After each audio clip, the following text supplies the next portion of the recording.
Hello friends, मेरे इस YouTube channel में आप सभी का स्वागत है। आज हम डिस्कस करेंगे प्लेट विवर्तनिकी सिद्धांत अर्थात प्लेट टेक्टोनिक थ्योरी के बारे में। प्लेट शब्द का सबसे जो पहला प्रयोग है वो टूजो विल्सन ने 1965 में किया था।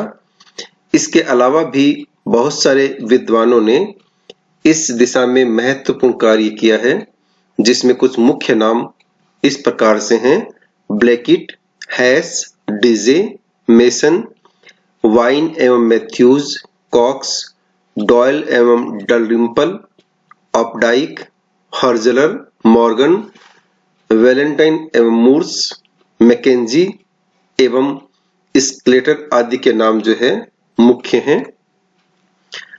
प्लेट विवर्तनिकी की संकल्पना के अनुसार भूतल का जो ऊपरी भाग दृढ़ खंडों रिजिड मास का बना है, जिसे प्लेट कहते हैं, अर्थात स्थलीय दृढ़ भूखंड को ही प्लेट कहा जाता है।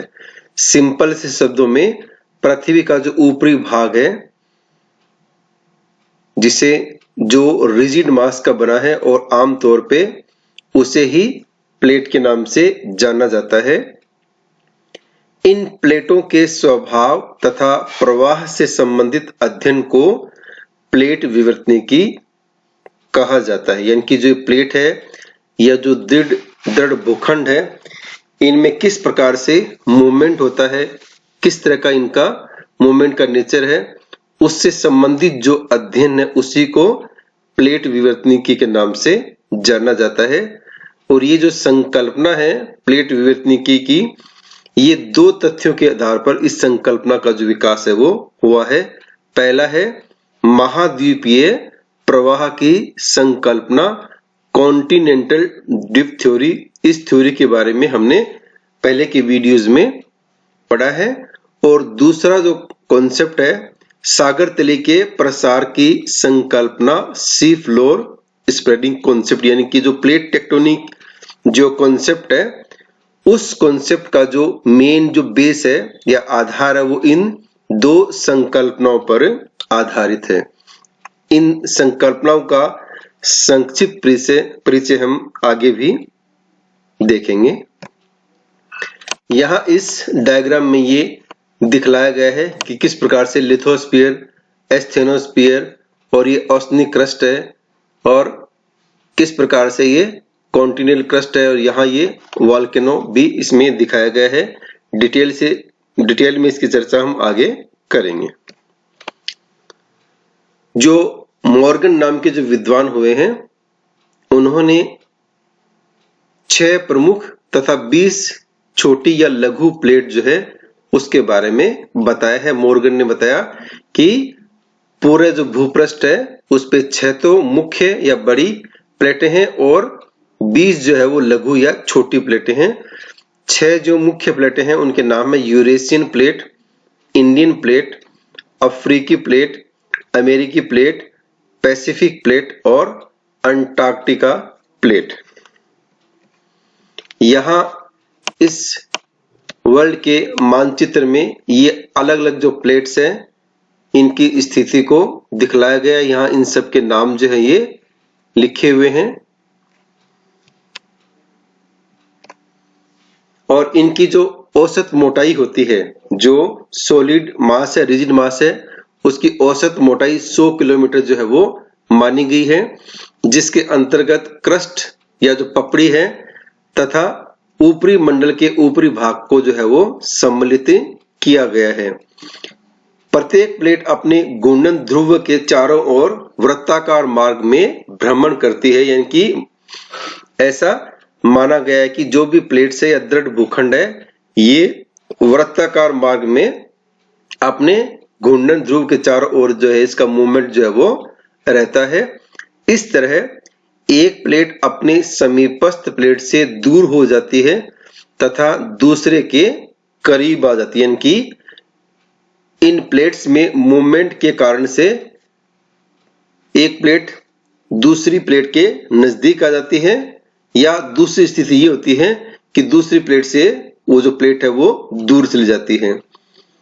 इन प्लेटों के किनारे ही सर्वाधिक महत्वपूर्ण होते हैं, क्योंकि इन्हीं किनारों के सारे भूकंपीय, ज्वालामुखी तथा विवर्तन की घटनाएं जो है वो घटित होती है। इनकी जो प्लेट्स है, इनके जो किनारे वाले जो भाग है, जो कॉर्नर वाले जो भाग है, ये बहुत इंपॉर्टेंट होते हैं, क्योंकि जो भी घटनाएं घटित होती है, चाहे वो भूकंप से संबंधित हो, ज्वालामुखी से संबंधित हो, या कोई टेक्टोनिक घटना घटित होती है, वो सारी की सारी घटनाएं इन प्लेटों के जो किनारे वाले जो भाग है उन्हीं पे घटित होती है। तो सामान्य रूप में जो प्लेट के किनारे हैं उनको 3 प्रकार से विभाजित जो है वो किया गए हैं। अब हम एक एक जो किनारा है उसके बारे में आगे चर्चा करेंगे। सबसे पहला किनारा है विनाशशील प्लेट किनारा, यानी कि जो प्लेट्स है उसमें सबसे पहले किनारे का नाम दिया गया है विनाशशील प्लेट किनारा।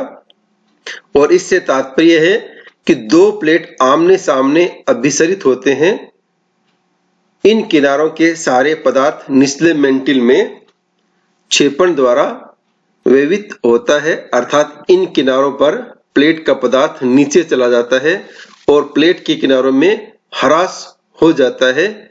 इस प्लेट सीमा को अभिसारी सीमा भी कहते हैं। कि विनाशशील से मतलब है कि 2 जो प्लेट है आमने सामने से टकराते हैं और टकराने से एक जो प्लेट है उसका भाग जो है वो नीचे की ओर चला जाता है, जिससे उस प्लेट का जो किनारा है उसमें ह्रास हो गया और उसमें कमी होगी।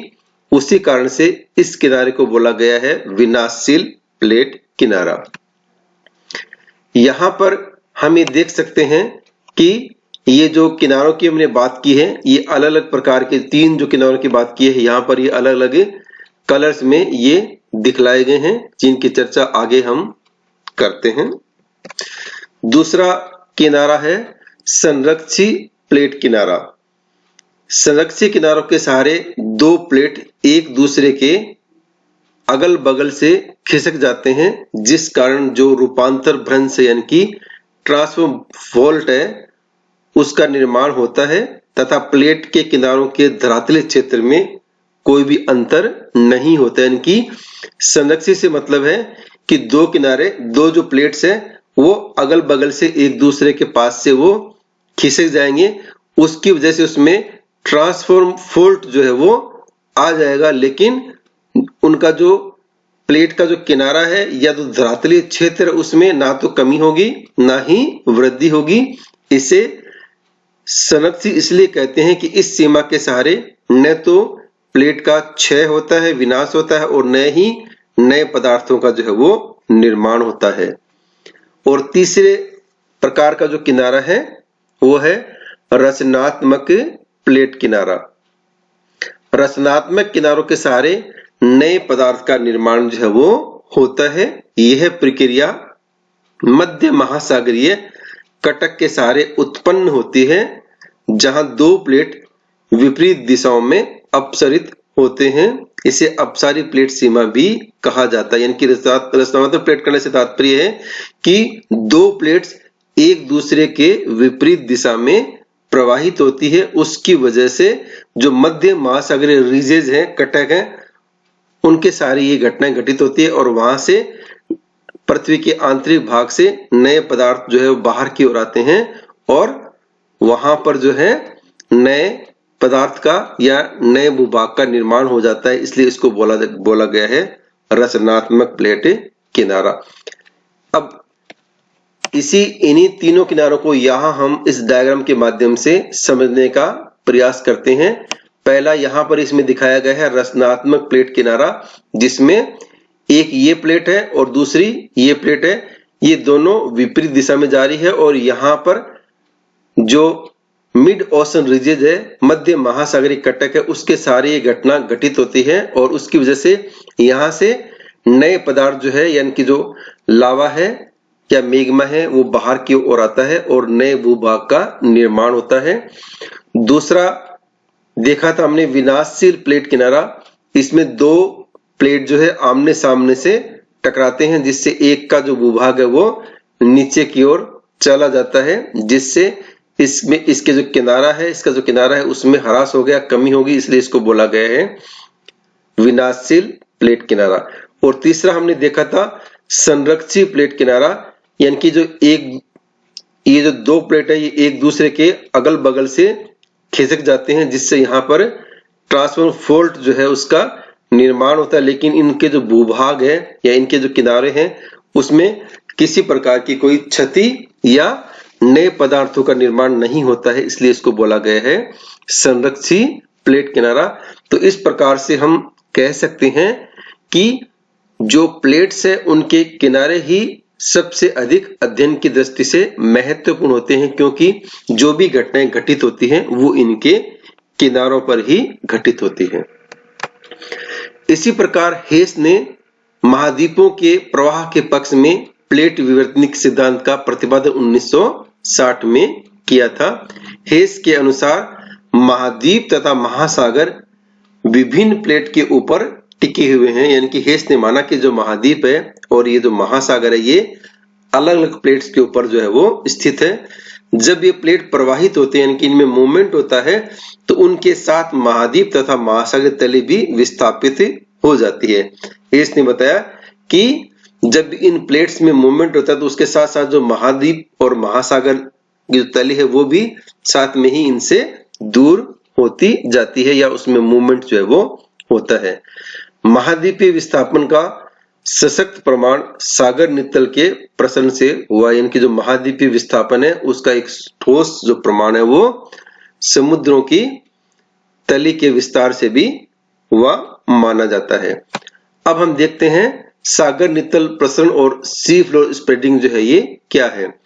सागर नितल प्रसरण की संकल्पना का प्रतिपादन सर्वप्रथम प्रिंसटन विश्वविद्यालय के प्रोफेसर हैरी हेस ने 1960 में किया था, यानी कि ये जो संकल्पना है सी फ्लोर स्प्रेडिंग की, इसका जो प्रतिपादन है हैरी हेस ने 1960 में किया था। हेस की संकल्पना सागर भूविज्ञानिकों तथा भूभौतिकविदों के प्रारंभिक कार्यों पर जो है ये आधारित थी। 1952 में मेसन ने प्रशांत महासागर में चुंबक मापी यंत्र की सहायता से सागर नितल यानी कि जो पेंदा है कि सेलों यानी कि जो रॉक्स है चट्टान के चुंबकत्व यानी कि मैग्नेटिक गुण से संबंधित महत्वपूर्ण सूचनाएं जो है वो प्राप्त की थी। तत्पश्चात उन्होंने उत्तरी अमेरिका के पश्चिमी तट जिसमें मैक्सिको से ब्रिटिश कोलंबिया तक के सारे प्रशांत महासागर का जो बॉटम है उसका उन्होंने सर्वेक्षण जो है वो किया था। हेस ने बताया कि मध्य महासागरीय कटक है जो मिड ओशन जो रीजेज है जो इस डायग्राम में यहां पर दिखलाई गई है,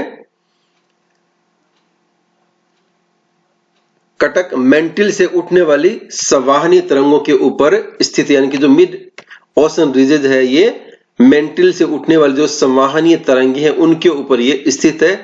इस कटक के सारे नए पदार्थ का निर्माण जो है वो होता है, यानी कि जो मिड ओशन रीजेज है इसके सहारे ही नए पदार्थों का निर्माण जो है वो हो रहा है, क्योंकि ये एक प्लेट इस साइड में जा रही है और दूसरी इस साइड में जा रही है, जिसकी वजह से यहाँ पर ये गैप होने से अंदर का जो लावा है या जो मेग्मा है ये बाहर की ओर निकल के आता है और उससे नए पदार्थों का या नए भूभाग का निर्माण होता है तथा इस तरह से नव निर्मित क्रस्ट कटक के दोनों ओर सरकते जाते हैं। इस प्रकार हेस के अनुसार सागर नितल में प्रसार होता है, यानी कि इस प्रकार हेस ने माना कि जो समुद्रों का सी का जो बॉटम है उसमें फैलाव या प्रसार जो है वो होता है।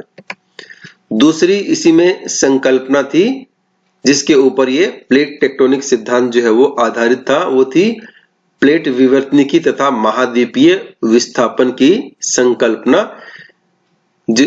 इस संकल्पना के बारे में डिटेल में हमने वेगनर के महाद्वीपीय प्रवाह सिद्धांत में भी पढ़ा था। अगर आपको इसके बारे में डिटेल में अध्ययन करना है तो इससे पहले वाले जो वीडियो है वेगनर का महाद्वीपीय विस्थापन सिद्धांत उसको आप अवश्य देखें। और इसमें इन्होंने बताया कि जब महासागर खुलता है अर्थात उसमें विस्तार होता है तो महाद्वीपीय भाग एक दूसरे से दूर विस्थापित जो है वो हो जाते हैं। इसमें माना गया कि जो महासागर खुलता है या उसमें विस्तार होता है तो महाद्वीपीय भाग वो एक दूसरे से विस्थापित या दूर होते जाते हैं और जब महासागर बंद होने लगता है तो महाद्वीपीय भाग एक दूसरे के करीब जो है वो आने लगते हैं। इसी के साथ में प्लेट टेक्टोनिक का ये जो टॉपिक है यहीं पर समाप्त होता है। इस टॉपिक से संबंधित कुछ आपको और डिटेल में स्टडी करनी हो तो आप इनमें से किसी भी बुक्स की स्टडी जो है वो आप कर सकते हैं। और आपको ये वीडियो अच्छा लगे तो इसे लाइक कीजिए, शेयर कीजिए और सब्सक्राइब कीजिए। इस टॉपिक से संबंधित आपको फ्री पीडीएफ फॉर्मेट में सॉफ्ट कॉपी में नोट्स चाहिए तो आप ये वेबसाइट है mybooklo.com, यहाँ से आप जो है वो डाउनलोड कर सकते हैं। Thank you.